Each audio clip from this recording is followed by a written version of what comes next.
2 or 3 ദശാബ്ദത്തിനിടെ ഏറ്റവും അധികം മാധ്യമപ്രവർത്തകർ കൊല്ലപ്പെട്ട ഗതികെട്ട കാലത്തിലൂടെ ലോകം സഞ്ചരിക്കുകയാണ്. അതിൻ്റെ മറ്റൊരർത്ഥം യുദ്ധമുനമ്പിലൂടെ, ആഭ്യന്തര കലാപത്തിലൂടെ, ഏകപക്ഷീയമായ ആക്രമണങ്ങളിലൂടെ ലോകജനത കടന്നുപോകുന്നു എന്നുമാണ്.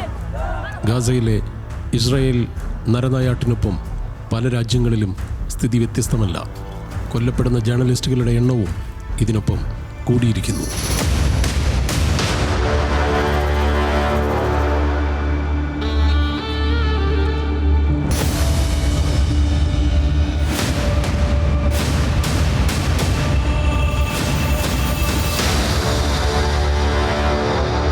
ഒന്നര വർഷത്തെ ഇസ്രായേൽ ഹമാസ് ഏറ്റുമുട്ടലുകൾക്കിടെ കൊല്ലപ്പെട്ടത് ചെറുതും വലുതുമായ സ്ഥാപനങ്ങളിലെ 200-ലധികം മാധ്യമ പ്രവർത്തകരാണ്.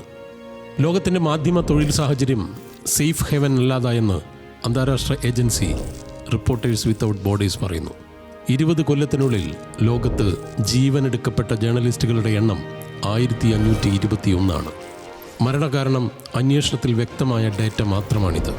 2024 124 മാധ്യമ പ്രവർത്തകർ കൊല്ലപ്പെട്ടതായി കമ്മിറ്റി ടു പ്രൊട്ടക്ട് ജേർണലിസ്റ്റ് എന്ന അന്താരാഷ്ട്ര ഏജൻസി CPJ പറയുന്നു. ഇതിൽ 14 പേർ വനിതാ ജേർണലിസ്റ്റുകളാണ്.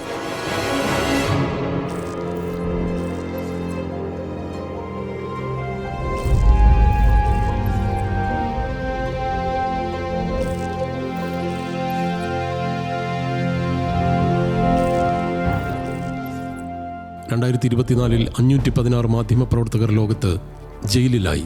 135 പേർക്കെതിരെ ഭരണകൂട വിലക്കുണ്ടായി. 2023 129 പേർ കൊല്ലപ്പെട്ടു.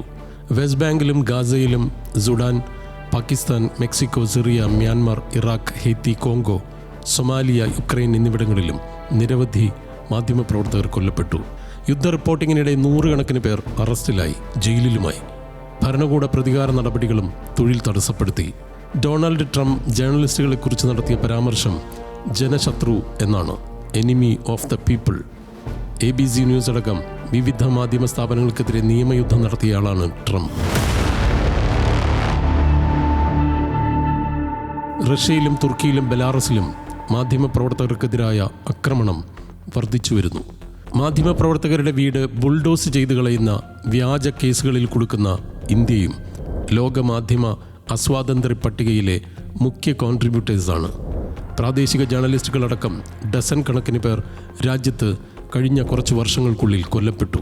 മിക്കതും അഴിമതി കേസുകൾ റിപ്പോർട്ട് ചെയ്തതിനുള്ള പ്രതികാരം. മാധ്യമപ്രവർത്തകർക്കെതിരെ രാജ്യദ്രോഹ കേസുകൾ ചുമത്തലാണ് പുതിയ ഇന്ത്യൻ ട്രെൻഡ് എന്ന് അന്താരാഷ്ട്ര ഏജൻസികൾ തന്നെ പറയുന്നു.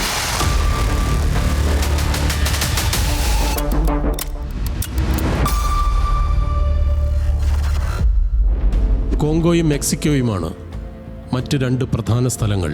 39-കാരനായ സ്റ്റീഫൻ കോങ്കോയിലെ ജേർണലിസ്റ്റാണ്. കോങ്കോ സൈന്യവും സായുധ വിമതരുമായുള്ള യുദ്ധത്തിനിടെയാണ് സ്റ്റീഫന്റെ മാധ്യമ ജീവിതം. M23 എന്ന സായുധ വിമതർ തന്നെ വേട്ടയാടിയെന്ന് ദ ഗാർഡിയൻ നൽകിയ അഭിമുഖത്തിൽ സ്റ്റീഫൻ പറയുന്നു.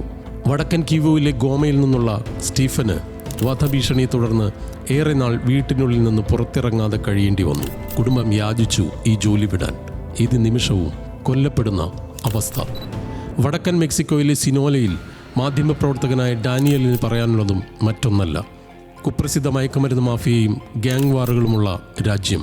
രാവിലെ വീട്ടിൽ നിന്നിറങ്ങുമ്പോൾ ഭാര്യയെയും മക്കളെയും കെട്ടിപ്പിടിച്ച് യാത്ര പറയും. കാരണം ഇന്ന് ജീവനോടെ തിരിച്ചു വരുമോ എന്നുറപ്പില്ലെന്ന് ഡാനിയൽ പറയുന്നു. ഗൺമുനമ്പിലാണ് ജോലി. സിനോല കാർട്ടൽ എന്ന മയക്കുമരുന്ന് റാക്കറ്റിൻ്റെ ആസ്ഥാന കേന്ദ്രമാണിത്. ഏറ്റുമുട്ടലുകളും സംഘടിത കുറ്റകൃത്യങ്ങളും മാത്രം. ദിനംപ്രതി നിരവധി പേരെ കാണാതാവും, സ്ത്രീകളും കുട്ടികളും അടക്കം. ലഹരിക്കടത്തും ആൾക്കടത്തും. കാരിയേഴ്സിനായി സാധാരണക്കാരെ ഇരയാക്കും. എതിർത്താൽ പോലീസിലറിയിച്ചാൽ കൊന്നുകളയും. ഇത് തേടിപ്പോയാൽ മാധ്യമപ്രവർത്തകൻ്റെ ജീവിതവും അങ്ങനെയൊക്കെ തന്നെ. ഡ്രഗ് വാറിനൊപ്പം ലൈംഗിക തൊഴിലിനായി പെൺകുട്ടികളെ കച്ചവടത്തിനായി കടത്തിക്കൊണ്ടുപോകും. ഇതിനെക്കുറിച്ചാണ് ട്രേഡ് എന്ന പ്രശസ്തമായ സിനിമ. ലൈംഗിക അടിമകളെക്കുറിച്ചുള്ള ന്യൂയോർക്ക് ടൈംസ് മാഗസിൻ്റെ ഇൻവെസ്റ്റിഗേറ്റീവ് റിപ്പോർട്ടിനെ അടിസ്ഥാനമാക്കിയ സിനിമ. പീറ്റർ ലാൻസ്മാൻ്റെ ദ ഗേൾസ് നെക്സ്റ്റ് ഡോർ എന്ന പരമ്പരയാണ് സിനിമയ്ക്ക് അടിസ്ഥാനം.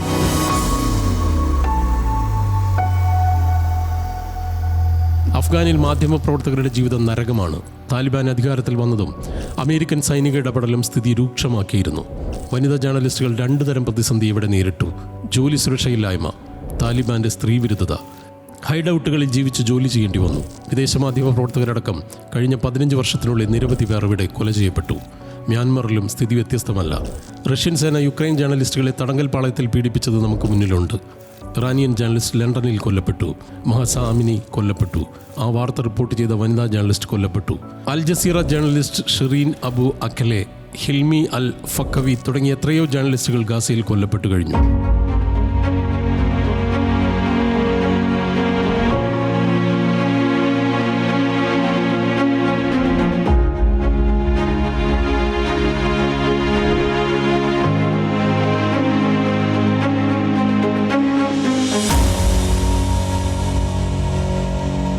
അടുത്തിടെ ലോകത്ത് കൊല്ലപ്പെട്ട മാധ്യമപ്രവർത്തകരിൽ 74% പലസ്തീനികളാണ് എന്നത് ഗാസയുടെ സുരക്ഷാ ഭീഷണി വെളിപ്പെടുത്തുന്നു. ഇതുതന്നെ ലോകത്ത് പലയിടത്തെയും സ്ഥിതി. അതെ, ജേർണലിസം ഈസ് ഇൻജൂറീസ് ടു ഹെൽത്ത്.